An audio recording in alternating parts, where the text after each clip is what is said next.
Welcome and good morning.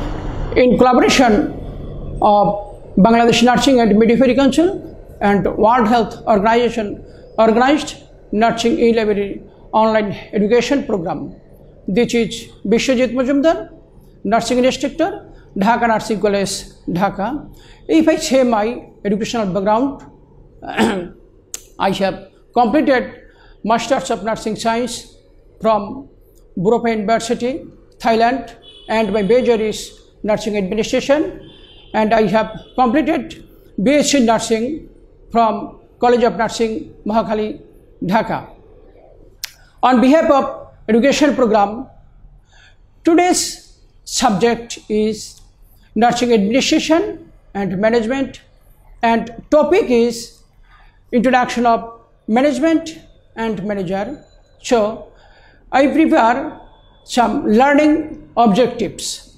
At the end of the class, participants will be acquired knowledge on concept of management, definition of management and nursing management, characteristics of management, importance of management, elements, function, principles of management, factors of effective management in nursing, definition of manager and nurse manager, characteristics of successful nurse manager, qualities of a nurse manager, level of manager, skill of manager, role of nurse manager in organization. Concept of management. Management can be viewed with different concepts like as traditional concept and modern concept. Traditional concept, management can be viewed as art of getting things done through others. Mary Parker Follett defends management is the art of getting things done through people, and according to George, management consists of getting things done through others.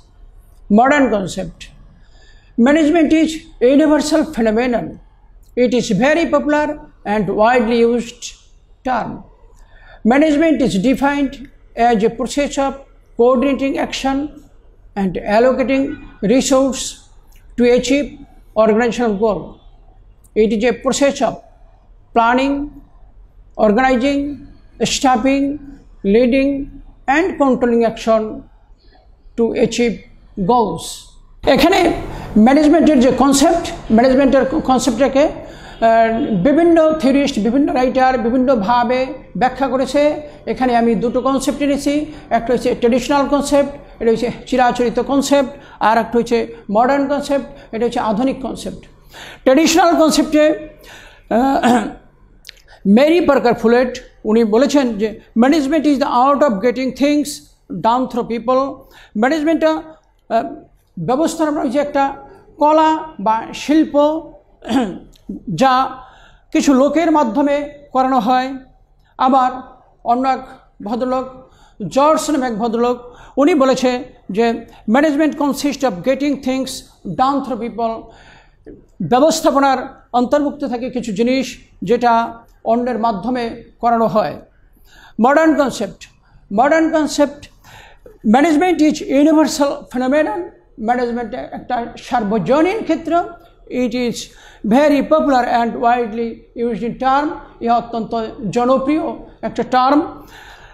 এখানে ম্যানেজমেন্টকে সংজ্ঞায়িত করেছে ইট is a process of coordinating action.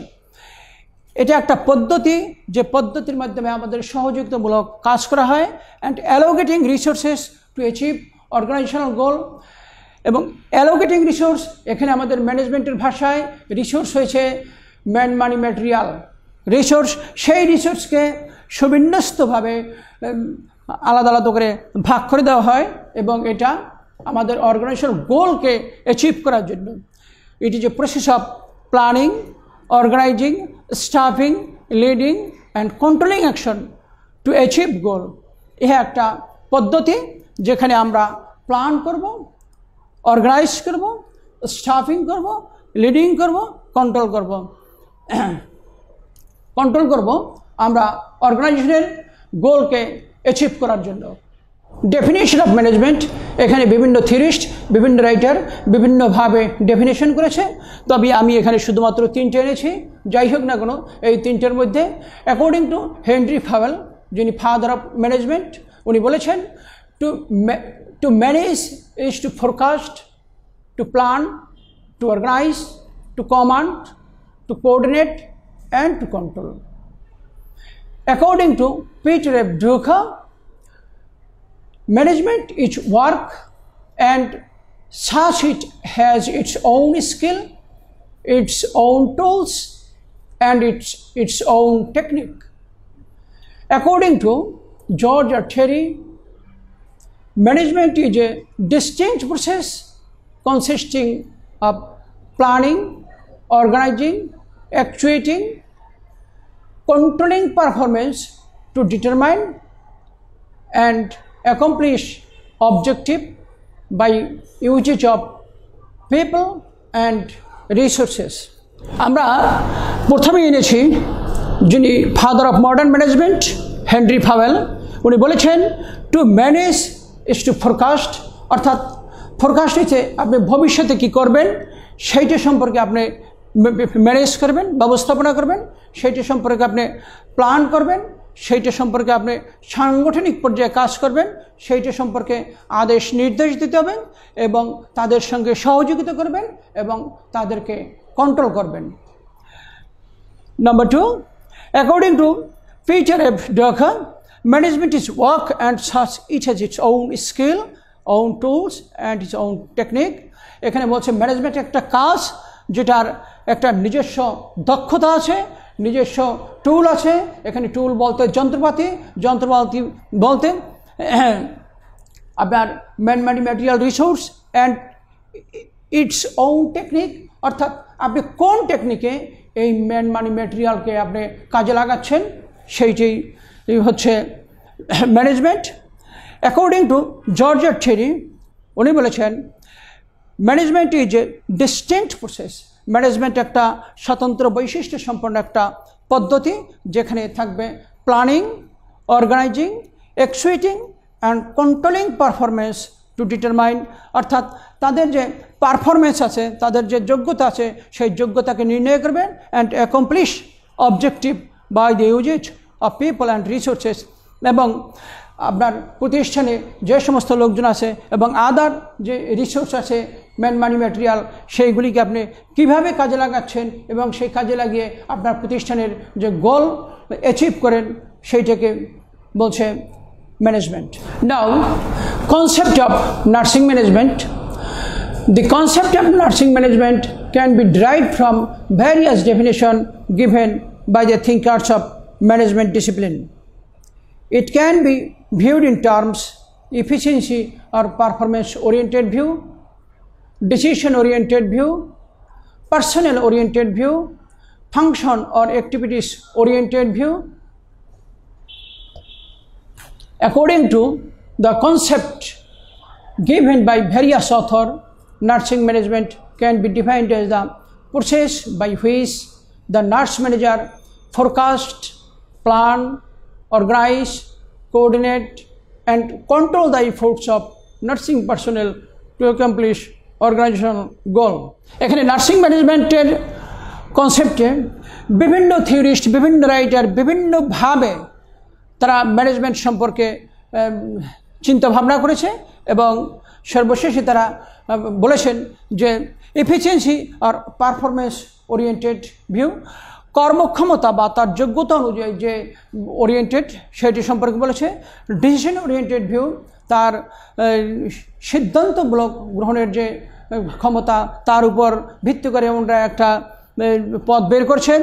Personal oriented view, ওই প্রতিষ্ঠানে কর্মরত কর্মকর্তা কর্মচারী oriented view. Function or activities oriented view, তাদের যে কাজ করার ওরিয়েন্টেড ভিউ। এখন আমি এখানে সময় স্বল্পতার জন্য শুধুমাত্র function or activities oriented view সম্পর্কে বলবো। এখানে এই কনসেপ্টে ভ্যারিয়াস অথর নার্সিং ম্যানেজমেন্ট সম্পর্কে বলেছে। সর্বশেষে nursing management can be defined as the process of which nurse manager forecast, মানে এই নার্সিং ম্যানেজমেন্ট একটা পদ্ধতি, যে পদ্ধতির মাধ্যমে নার্স ম্যানেজাররা ফোরকাস্ট করবে, প্ল্যান করবে, অর্গানাইজ করবে, কোঅর্ডিনেট করবে, কন্ট্রোল করবে, control of efforts of nursing personnel. এই নার্সিং পার্সোনেলদেরকে সে কন্ট্রোল করবে টু অ্যাকমপ্লিশ অর্গানাইজেশনাল গোল। ওই প্রতিষ্ঠানের যে গোল আছে সেই গোলকে অ্যাচিভ করার জন্য উনি এই প্ল্যান করবে, অর্গানাইজ করবে, কোঅর্ডিনেট করবে, কন্ট্রোল করবে। Now characteristics of management. Management is goal oriented process. Management হচ্ছে একটা উদ্দেশ্যমুখী একটা পদ্ধতি। Management is all pervasive. ম্যানেজমেন্টটা হচ্ছে সমস্ত ব্যক্তিশীল একটা বিষয়। Management is multidimensional. এখন মাল্টিডাইমেনশনাল মধ্যে management of work, management of people, management of operation. এখন মাল্টিডাইমেনশনের মধ্যে ম্যানেজমেন্ট হচ্ছে একটা কাজ, management of people and management হচ্ছে অপারেশন। এখানে বিভিন্ন প্রকারের কাজকর্ম করবে। Management is a continuous process. Management একটা ধারাবাহিক পদ্ধতি। এবং ম্যানেজমেন্ট ইজ গ্রুপ অ্যাক্টিভিটি। ম্যানেজমেন্টটা হচ্ছে একটা ব্যবস্থাপনার একটা গ্রুপের কাজকর্ম। Management is intangible process. ম্যানেজমেন্টটা হচ্ছে ধরাছোঁয়ার বাইরে একটা অদম্য প্রক্রিয়া বা পদ্ধতি। Importance of management, creating healthy work environment. আমাদের ম্যানেজমেন্টে একটা সুন্দর একটা কাজের পরিবেশ তৈরি করে। Nurturing team work. এই ম্যানেজমেন্টের টিম ওয়ার্ক নিয়ে তারা লালন পালন করবে এবং এই যে টিম ওয়ার্কটা কীভাবে আরও সুন্দর হবে, কীভাবে আরও সুদৃশ্য হবে সেটা নিয়ে ওরা কাজ করে। এবং এখানে এটা একটা গুরুত্বপূর্ণ বিষয়। Supporting employee development. আমাদের যে সাপোর্টিং এমপ্লয়ি আছে তাদেরকে কীভাবে ডেভেলপ করতে হবে সেই ব্যাপারে ম্যানেজমেন্টটা খুবই গুরুত্বপূর্ণ। Establish sound organisation. একটা সুন্দর একটা প্রতিষ্ঠান কীভাবে তৈরি করা যায় এখানেও ম্যানেজমেন্টটা খুবই গুরুত্বপূর্ণ। সেটিং ডিপার্টমেন্টাল গোল। মনে করেন আমরা ঢাকা মেডিকেল কলেজ হসপিটালে সার্ভিস করি। এখানে আমাদের বিভিন্ন ডিপার্টমেন্ট আছে, শুধুমাত্র নার্সিং না, আমাদের এখানে বিভিন্ন ডিপার্টমেন্ট আছে। সেই সমস্ত ডিপার্টমেন্টের যে আলাদা আলাদাভাবে যে গোল, সেই গোলটা আমরা সেট করতে পারি এবং সেই গোল সেট করব এবং সেই গোলকে আমরা সাকসেস করার জন্য আমরা তাকে উৎসাহিত করব এবং আমরা সবসময় তাকে পজিটিভ হিসেবে নেব। আমরা সবসময় পজিটিভ গ্রোথ কীভাবে হয় সেটাই ম্যানেজমেন্টে বলেছে। এবং স্মুথিং পেশেন্ট রিলেশনশিপ। যেহেতু আমরা আমাদের প্রফেশন নার্সিং, সুতরাং আমরা নার্সিং দিকটাকে আমরা হাইলাইট করব। যাই হোক না কেন আমাদের এই পেশেন্টের সঙ্গে একটা সুন্দর সুসম্পর্ক বিরাজ করবে। Optimum utilisation of resource. আমরা আমাদের যে রিসোর্স থাকবে, ম্যান মানি ম্যাটেরিয়াল যে থাকবে, সেই রিসোর্সটাকে আমরা সুন্দরভাবে ব্যবহার করতে পারবো। And at last reduce cost. এই সমস্ত রিসোর্সকে সুন্দরভাবে যদি আমরা ব্যবহার করি তবে আলটিমেটলি আমাদের কস্টটা রিডিউস হবে। Now elements of management. According to Henri Fayol 1841 to 1925 identified 5 elements of management in his book Industrial and General Administration: planning, organizing, commander delegation, coordinating, monitoring. এখানে প্ল্যানিং বলছে, আপনারা জানেন যে planning is the blueprint of taking action. আপনি যে কোনো কাজে যাবেন সেই কাজের একটা পূর্ব পরিকল্পনা থাকবে এবং সেই পরিকল্পনা মোতাবেকে আপনি কোথায় কী করবেন সেইটা আপনার থাকবে। অর্গানাইজিং হচ্ছে সংগঠন সংক্রান্ত, অর্থাৎ আপনাকে মনে করেন আপনার অধস্তন যদি 100 এমপ্লয়িকে দেওয়া হয় এবং তার যে রিসোর্স যদি দেওয়া হয়, আপনি কোথায় কিভাবে তাদেরকে কাজে লাগাবেন এবং কাকে কি আপনি দেবেন সেইটাই হচ্ছে আপনার এই অর্গানাইজিংয়ের কাজ। কমান্ড অর ডেলিগেশন, অর্থাৎ কিনা আপনি তাদেরকে সুবিন্যস্ত করে দলে দলে ভাগ করে দেবেন এবং তাদেরকে যে আদেশ নির্দেশ দেবেন সেই আদেশ নির্দেশ অনুযায়ী তারা কাজ করবে। কোঅর্ডিনেশন, তাদের সঙ্গে আপনি কোঅর্ডিনেশন করবেন, যোগাযোগ করবেন, তাদের কোথায় কি লাগবে না সেইটা সবসময় আপনি তাদের সঙ্গে কোঅর্ডিনেট করবেন, অর্থাৎ তাদের সঙ্গে আপনি সমন্বয় করবেন। সমন্বয় করে তাদের যে কী নিড আছে বা কোথাও কোনো আপনার ইনপুট দেওয়া লাগবে কি না সেটা আপনি তাদের কাছ থেকে জানবেন। অ্যাট লাস্ট হচ্ছে মনিটরিং, আপনি যে কাজটা শুরু করেছেন সেই কাজটা আপনি তদারকি করবেন, সুপারভাইজিং করবেন এবং সুপারভাইজিংয়ের শেষে আপনি অ্যাট লাস্ট এভালুয়েশন করবেন যে আমাদের যে গোল ছিল সেই গোলটা কতটুকু আপনার অ্যাচিভ হয়েছে কি হয় নাই, এবং আপনার এর পরবর্তীতে আপনি কী কাজ করবেন কি করবেন না সেইটা মনিটরিং এবং এভালুয়েশনে আপনার বেরিয়ে আসবে। Next, function of management. Henri Fayol in 1960 the book of Industrial and General Management উনি এই 5টা ফাংশনের কথা উল্লেখ করেছে, যে 5টা ফাংশন হলো planning, organising, staffing, directing, coordinating and controlling.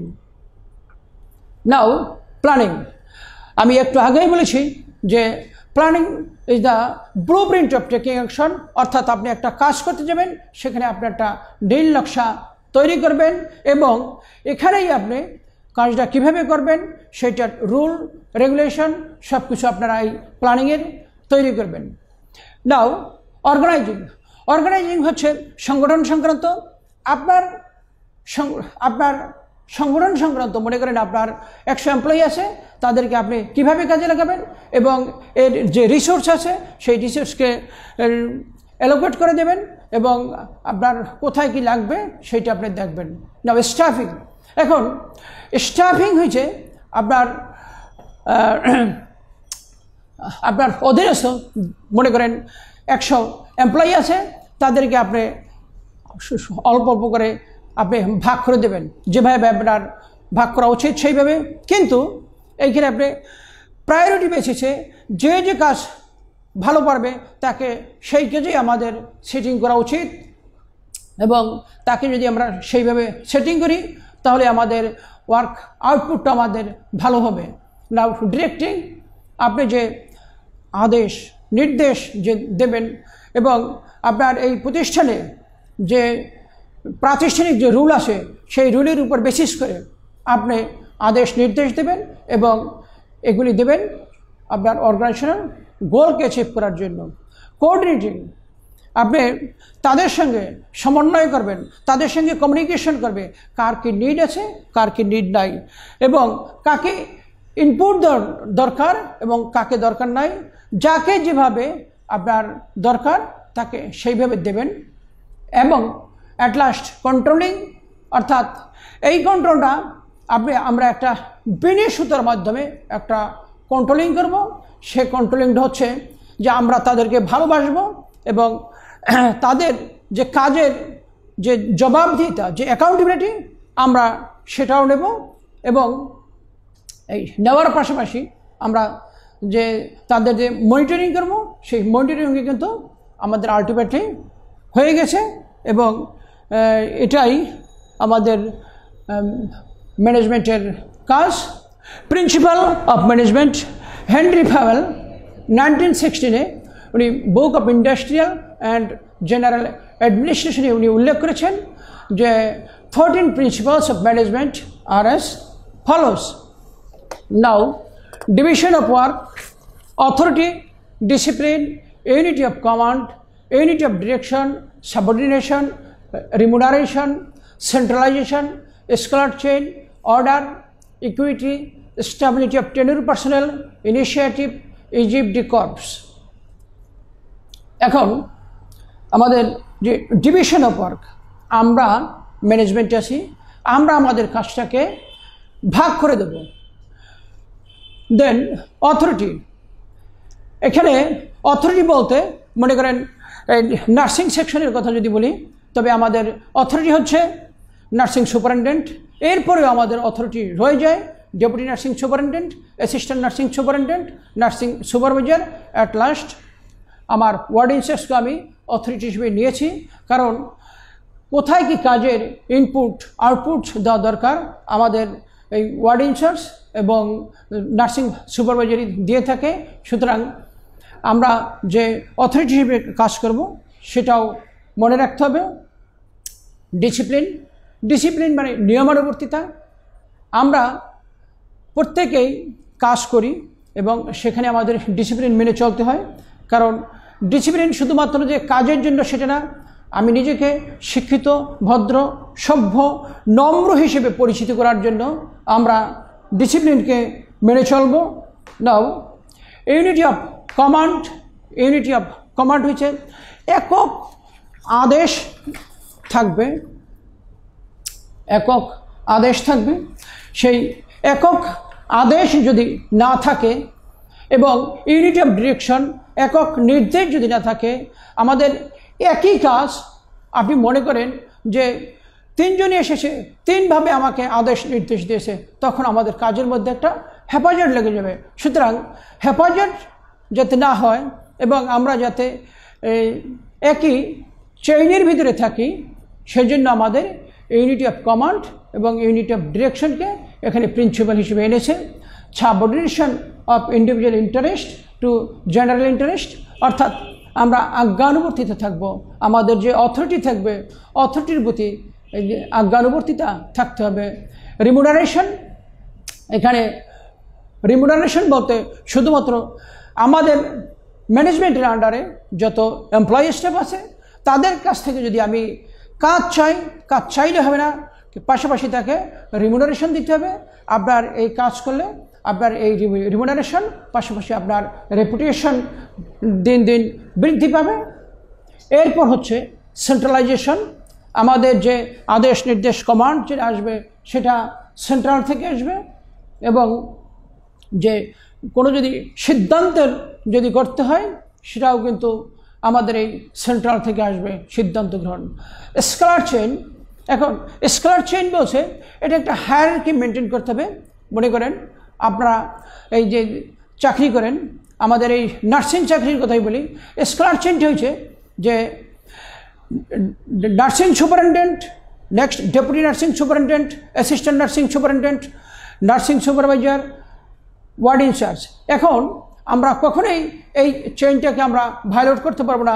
Suppose nursing superintendent, এরপর আমরা নার্সিং সুপারভাইজার আসতে পারবো না। যে কোনো অর্ডার বা যে কোনো ম্যাচের যদি থাকে step by step hierarchy maintain করে আসবে, সেটিকে বলছে স্কেলার চেইন। নেক্সট অর্ডার মানে সুশৃঙ্খল যথাযথ অবস্থা। আমরা আমাদের কর্মস্থলে যে সুশৃঙ্খল অবস্থায় থাকি সেইটার কথাই বলছে যে আমরা আমাদের যখন ওয়ার্ক প্লেসে যাওয়ার কথা এবং যে ইউনিফর্ম পরার কথা সেই ইউনিফর্ম আমরা পরা আছি কিনা, বা আমাদের টাইমলি টাইম আমরা আসতেছি বা যাচ্ছি কিনা, সেইটি বলছে অর্ডারে। এবং ইকুইটির কথা বলতে গেলে আমার বলতে হয় ইকুইটি অ্যান্ড ইকুয়ালিটি। আমরা মাঝে মাঝে এই ভুলটা করে থাকি, ইকুয়ালিটি কিন্তু না, ইকুইটি হচ্ছে সমদর্শিতা বা ন্যায় বিচার। আমরা আমাদের অধস্তন প্রত্যেকটা এমপ্লয়ি স্টাফ থাকবে, তাদের প্রতি আমরা সবাইকে সমান দৃষ্টিতে সুদৃষ্টিতে দেখব, এটাই ইকুইটি। বাট ইকুয়ালিটি হচ্ছে সমান। 12 নম্বর হচ্ছে স্টেবিলিটি অফ টেনুর পার্সোনাল। এখানে হচ্ছে কর্মীদের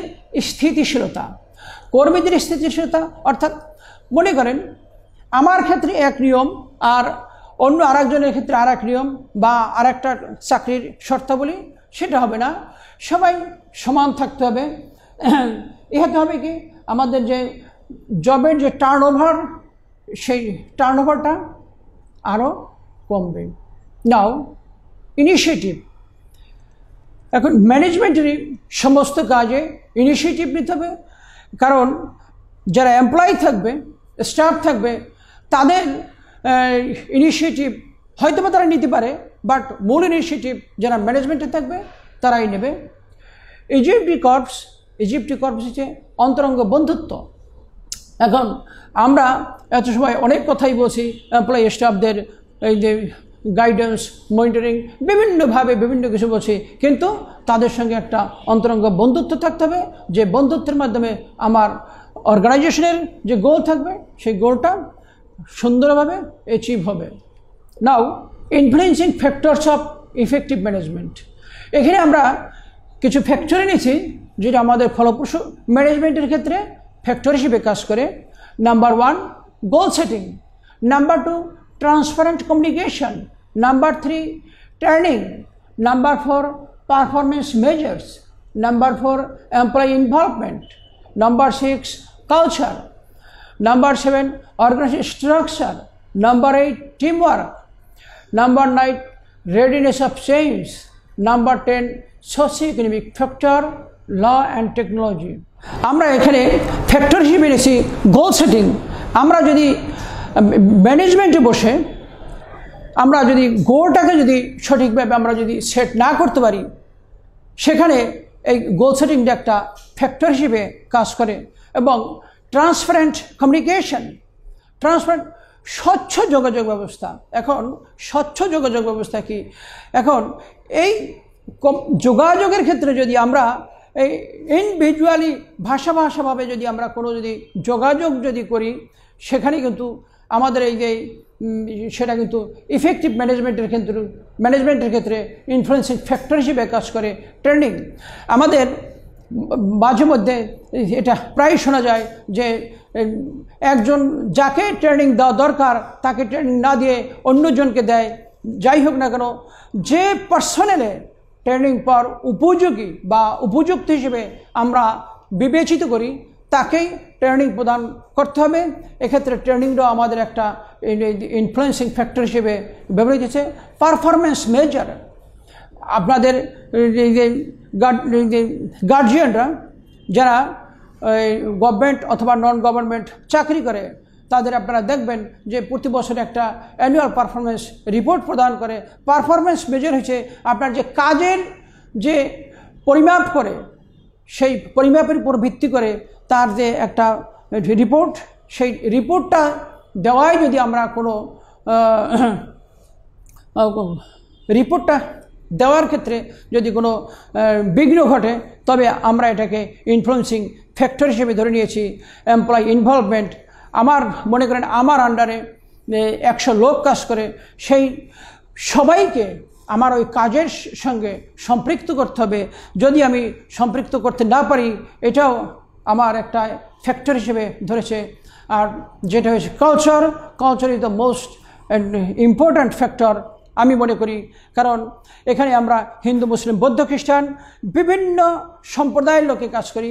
আবার মনে করেন যে কালচারের ক্ষেত্রে আপনি থাইল্যান্ড, চীন, জাপান যাবেন, সেখানেও তাদের দেশীয় একটা কালচার আছে। সেই কালচার সম্পর্কে এই ম্যানেজমেন্টে একটা ইনফ্লুয়েন্সিং ফ্যাক্টর হিসেবে কাজ করে। এবং টিমওয়ার্ক, আমরা যে টিমের সঙ্গে কাজ করি সেই কাজের যদি কোনো সমন্বয় না থাকে, এটাকেও একটা এই যে ফ্যাক্টর হিসেবে ধরছে।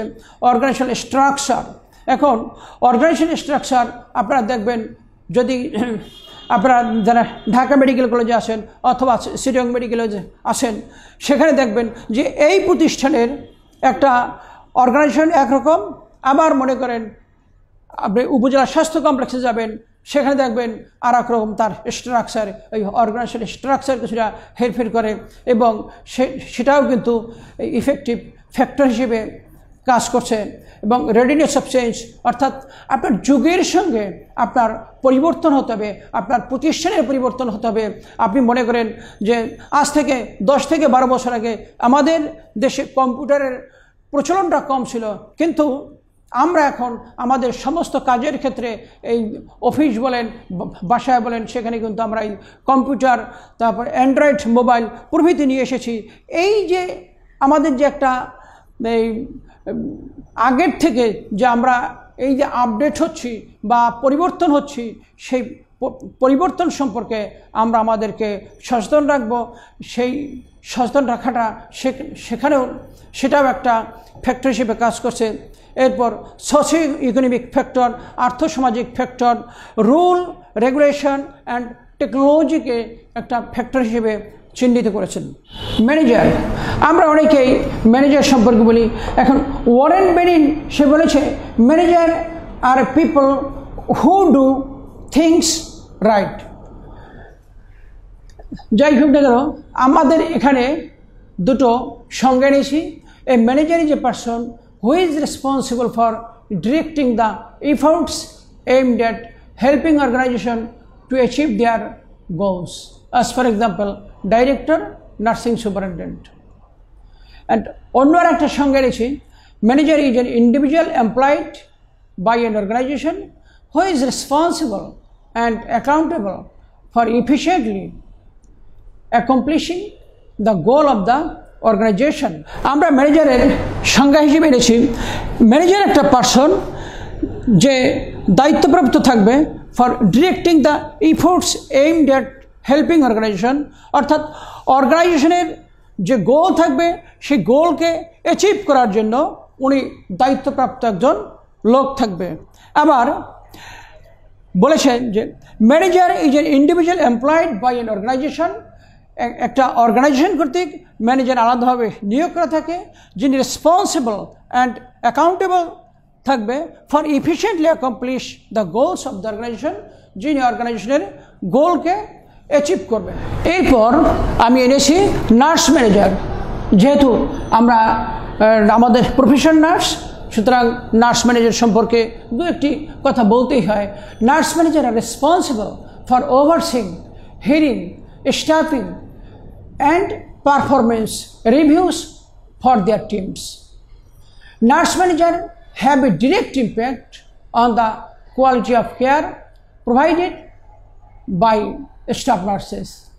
They shape how each nurse feels, which affects burnout, turnover and patient satisfaction. Nurse manager একজন দায়িত্বপ্রাপ্ত ব্যক্তি, যিনি ওভারসিং অফ হিয়ারিং, সে সব কিছু তদারকি করবে। স্টাফিং, সে তার অধস্তনদের স্টাফিং করবে, অর্থাৎ যার যার জায়গায় তাকে সেখানে প্লেসমেন্ট করবে এবং তাদের যে পারফরমেন্স থাকবে সেই পারফরমেন্সটাকে রিভিউ করবে তার দলের লোকজনদেরকে। Nurse manager have direct impact on the quality of care provided. Nurse ম্যানেজাররা সরাসরি তারা কোয়ালিটি কেয়ারের যে ব্যবস্থা সেইটা করবে আমাদের যারা সিনিয়র স্টাফ নার্স বা স্টাফ নার্স অথবা নার্সিং স্টাফদেরকে নিয়ে। তিনি নার্সদের নিয়ে ফিল করবে, অর্থাৎ অনুভব করবে, যেটা নার্সের যে ক্ষতিগ্রস্ত করে কিনা, তাদের বার্ন আউট হচ্ছে কিনা, বা তাদের টার্নওভারের টেন্ডেন্সি আছে কিনা, অথবা পেশেন্ট স্যাটিসফ্যাকশন কেমন হচ্ছে, সেই ব্যাপারে উনি তার যে নিজস্ব যে মতামত থাকবে সেই মতামতটা উনি ব্যক্ত করতে পারবেন। Characteristics of successful nurse manager. একজন সাকসেসফুল নার্স ম্যানেজারের চারিত্রিক বৈশিষ্ট্যটা কেমন হবে সে সম্পর্কে দু চারটি কথা আমার বলতে হয়। Number 1, foundation, common basic facts, তার একটা কমন ধারণা থাকবে। রিলিভেন্ট প্রফেশনাল নলেজ, সে যে প্রফেশনে কাজ করবে সেই প্রফেশনের যে জ্ঞান সেই জ্ঞান সম্পন্ন উনি হবে। এরপর হচ্ছে skill, continuing sensitivity to events, অর্থাৎ আমাদের যে নিত্য নৈমিত্তিক কী ঘটনা ঘটতেছে সেই ঘটনা সম্পর্কে উনি ওয়াকিবহাল থাকবেন। অ্যানালাইটিক্যাল, প্রবলেম সলভিং, ডিসিশন আর জাজমেন্ট মেকিং, অর্থাৎ উনি বিশ্লেষণ করতে পারবে যে ঘটনাটা কেন ঘটলো এবং যদি কোনো প্রবলেম থাকে সেই প্রবলেমটা উনি সলভ করতে পারবে এবং সে ডিসিশন মেকিংয়ের তার ক্ষমতা থাকতে হবে। এরপর বলছে সোশ্যাল স্কিল অ্যান্ড এবিলিটিস, তার সামাজিক দক্ষতা এবং যোগ্যতা সম্পন্ন সে হবে। এরপর সে মেটা কোয়ালিটিস, বহু কোয়ালিটি, ক্রিয়েটিভিটি, তার সৃষ্টিশীল যে একটা মনোভাব সেইটা তার থাকবে। মেন্টাল অ্যালার্টনেস, সে মানসিকভাবে সবসময় প্রস্তুত থাকবে তার প্রতিষ্ঠানে কোথায় কী হবে বা হবে না, অর্থাৎ এই প্রতিষ্ঠানটা সম্পর্কে তার একটা নজরে থাকবে, তার একটা অর্থাৎ আমরা যেটা বলি তার পুরো ব্যাপারটা তার আন্ডারে থাকবে। Balance learning habit and skill. এখন এখানে আমাদের যে হ্যাবিট এবং স্কিল আছে অর্থাৎ লার্নিং হ্যাবিট এবং স্কিলের যে ব্যালেন্স, যে সাম্যাবস্থা সেটা থাকবে। আর হচ্ছে সেলফ নলেজ, অর্থাৎ নিজস্ব কতগুলি জ্ঞান থাকবে। এই জ্ঞানটা শুধুমাত্র বইয়ে বা অন্য কোথাও থাকবে না, অর্থাৎ তিনি যে কাজে নিয়োজিত সেই কাজ সম্পর্কে তার একটা এক্সট্রা নলেজ থাকবে। কোয়ালিটিস অফ নার্স ম্যানেজার, আমরা নার্স ম্যানেজারের কিছু গুণ নিয়ে আমরা আলোচনা করব। এখানে বলছে ক্লিনিক্যাল এক্সপার্টিস, যেহেতু আমরা নার্স আগেই বলেছি সেহেতু উনি এই যে ক্লিনিক্যাল সম্পর্কে দক্ষ হবে। এবিলিটি টু স্ট্র্যাটেজিক ডিসিশন, তার কৌশলগত সিদ্ধান্ত গ্রহণে ওনার যোগ্যতা দক্ষতা থাকতে হবে। এবং লোকজনদেরকে যে ম্যানেজ করার মতো ওনার ক্যাপাসিটি থাকতে হবে। পাশাপাশি উনি কিছুটা ফ্লেক্সিবল হবে, অর্থাৎ ওপেন মাইন্ডেড হবে। কমিউনিকেশন স্কিল, তার এক ডিপার্টমেন্ট থেকে অন্য ডিপার্টমেন্ট অথবা ঊর্ধ্বতন অধস্তন প্রভৃতি বিষয়ে তার কমিউনিকেশনের যোগ্যতা দক্ষতা থাকতে হবে। Ability to open to new ideas, তিনি নূতন যে আইডিয়া সেই আইডিয়াটাকে ওপেন করার যে একটা যোগ্যতা দক্ষতা তার সেটা থাকতে হবে। Ability to recognise and reward good work, তার যে ভালো কাজের কোনটা ভালো কাজ সেইটাকে উনি চিহ্নিত করবে এবং তাকে রিওয়ার্ডের ব্যবস্থা করার মতো তার ক্ষমতা থাকতে হবে। Ability to focus on employee strength, তার এমপ্লয়ীদেরকে কীভাবে শক্তিশালী করবে সেই শক্তিশালী করার যে ফোকাস সেইটার যোগ্যতা দক্ষতা থাকতে হবে। ওয়ার্কিং ভ্যালু, ওয়ার্কিং রিলেশনশিপ, অর্থাৎ আমরা যে কাজ করি সেই কাজের যে মূল্যায়ন, সেই কাজের মূল্যায়নের কাজ এবং কাজের মূল্যায়নের যে রিলেশনশিপ সেটি থাকতে হবে। ডেভেলপ এমপ্লয়িজ কেরিয়ার, তারা এমপ্লয়ীদের ক্যারিয়ারটাকে কীভাবে ডেভেলপ করবে সে সম্পর্কেও এই নার্স ম্যানেজার আলোচনা করবে এবং তাদেরকে সুপরামর্শ দেবে কিভাবে এই নার্সিং ক্যারিয়ারটাকে আরও ডেভেলপ করা যায়।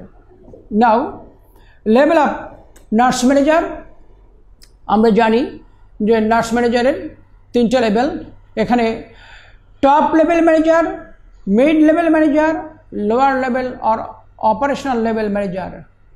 এখানে টপ লেভেল ম্যানেজার আপনারা জানেন যে টপ মানে শীর্ষ, তাই আপনার প্রতিষ্ঠানে মনে করেন chief executive, chairman, director, managing director, general manager type of people included the top level manager.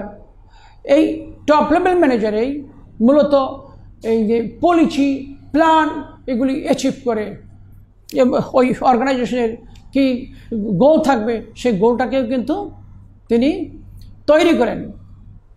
Now mid level manager, mid level manager হচ্ছে general manager, branch manager, department manager, এগুলো হচ্ছে মিড লেভেল ম্যানেজার। এবং mid level manager is heads in the departmental heads in the organisation. এই mid level ম্যানেজারে কিন্তু আপনার প্রতিষ্ঠানের যে ডিপার্টমেন্ট থাকবে সেই প্রত্যেকটা ডিপার্টমেন্টের হেড থাকবে।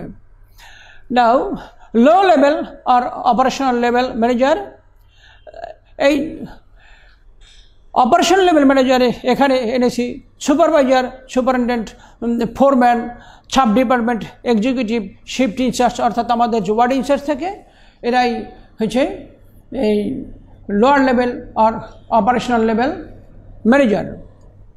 নাও skill of nurse manager, according to Robert L. Kitts, indicates first three type of scale that are important successful management performance. অর্থাৎ আমি যে প্রথম যে তিনটে এনেছি সেই তিনটেই রবার্ট কিটস বলছে যে এই তিনটা এই স্কিলে ম্যানেজমেন্ট পারফরমেন্সের জন্য খুবই গুরুত্বপূর্ণ। নাম্বার 1 হচ্ছে কনসেপচুয়াল স্কিল, অর্থাৎ ধারণাগত স্কিল। আপনি একটা ম্যানেজার হয়েছেন কিন্তু আপনার কাজ সম্পর্কে ধারণা নাই, তাহলে চলবে না। আপনার এই যে প্রত্যেকটা কাজ সম্পর্কে আপনার একটা ধারণা থাকতে হবে। হিউম্যান স্কিল, আপনার মানবিকতা মহানুভবতা কতটুকু, সে মহানুভবতার যে স্কিল সেইটা সম্পর্কে বলছে যে হিউম্যান স্কিল এবং টেকনিক্যাল স্কিল।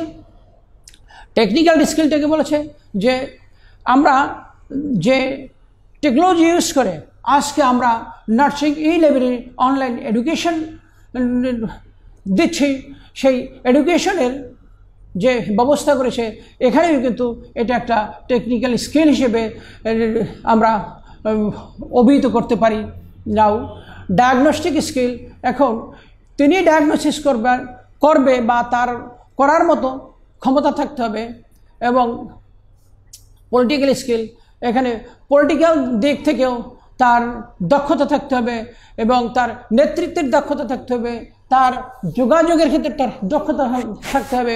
এবং বেসিক ফিনান্সিয়াল ম্যানেজমেন্ট স্কিল, আপনারা জানেন যিনি ম্যানেজার তিনি ফিনান্সিয়াল ম্যানেজমেন্টকে কীভাবে অপারেট করতে হয় সে সম্পর্কেও তার একটা স্কিল থাকতে হবে। নাও প্রফেশনালিজম, তার প্রফেশন নিয়েও তার একটা চিন্তা চেতনা ধ্যান ধারণা থাকতে হবে, কীভাবে প্রফেশনকে উন্নতি করা যায় সেই ব্যাপারে সে অ্যাডভাইস দেবে। এরপর প্রবলেম সলভিং স্কিল, সে শুধুমাত্র প্রফেশনালিজম হবে না, সে তার অধস্তন যারা থাকবে তাদেরকে কোনো প্রবলেম হলে সেই প্রবলেমকে তিনি সলভ করার মতো তার দক্ষতা বা যোগ্যতা থাকতে হবে। এরপর হচ্ছে নেগোসিয়েশন স্কিল। নেগোসিয়েশন স্কিল হচ্ছে আলাপ আলোচনার মাধ্যমে আপনি যে প্রবলেম যে সলভ করবেন সেখানেই কিন্তু আপনার আলাপ আলোচনা ইত্যাদির দরকার হবে। তাই নেগোসিয়েশন স্কিলটাকেও এখানে নার্স ম্যানেজারের একটা স্কিল হিসেবে অভিহিত করেছেন। আমরা একেবারে লাস্ট পর্যায়ে এসে গেছি। Role of nurse manager in a organisation, একটা প্রতিষ্ঠানে নার্স ম্যানেজারের কী রোল থাকবে সেই রোলটা নিয়ে আমরা আলোচনা করব। এখানে মিটস বার্ডস নামে এক রাইটার, উনি এই তিনটা ক্লাসিফিকেশন করেছেন। এখানে বলেছেন যে ইন্টারপার্সোনাল স্কিল, এখন ইন্টারপার্সোনাল স্কিল মধ্যে দিয়েছে figure head, liaison, influencer. Figure head হয়েছে আপনি যে প্রতিষ্ঠানে আছেন এই প্রতিষ্ঠানে আপনি শিরোনাম বা আপনি এই প্রতিষ্ঠানের মাথা হিসেবে ধরে নেবে, অর্থাৎ আপনি প্রতিষ্ঠানের হেড থাকবেন আপনার ডিপার্টমেন্টে এবং আপনি লিয়াজু করবেন, অর্থাৎ আপনি যে কোনো কারণে অকারণে বিভিন্ন লোকের সঙ্গে যে আপনি যোগ জিজ্ঞাসা বা কথাবার্তা বলবেন, এই যে লিয়াজু করার মতো আপনার একটা যে কাজ সেই কাজটা নার্স ম্যানেজার করবে। এবং ইনফ্লুয়েন্সার, সে ইনফ্লুয়েন্স করবে ভালো কাজের জন্য, সে ইনফ্লুয়েন্স করবে। এই হচ্ছে আমার interpersonal skill. Next informational skill, এখানে তথ্যগত দিক দিয়া আপনার কি ইনফরমেশন আছে সেইটার উপরে আপনি মনিটর করবে, অর্থাৎ আপনি একটা কাজ দিয়েছেন সেই কাজটাকে যদি মনিটর না করেন, মনিটর না করলে হবে না, সেই কাজটাকে মনিটর করতে হবে। মনিটর করলে আপনি বলবেন যে আপনার কাজ কতটুকু অ্যাচিভ হয়েছে বা হয়নি। এরপর হচ্ছে ডেসিমিনেটর। ডেসিমিনেটর হচ্ছে প্রচারক। আপনি কাজটাকে সুন্দরভাবে সুবিন্যস্তভাবে ডেচিমিনেট করে দেবেন, আলাদাভাবে ডেচিমিনেট করে দেবেন। তারপরে হচ্ছে স্পিকার্স পারসন, আপনি মুখপাত্র হবেন।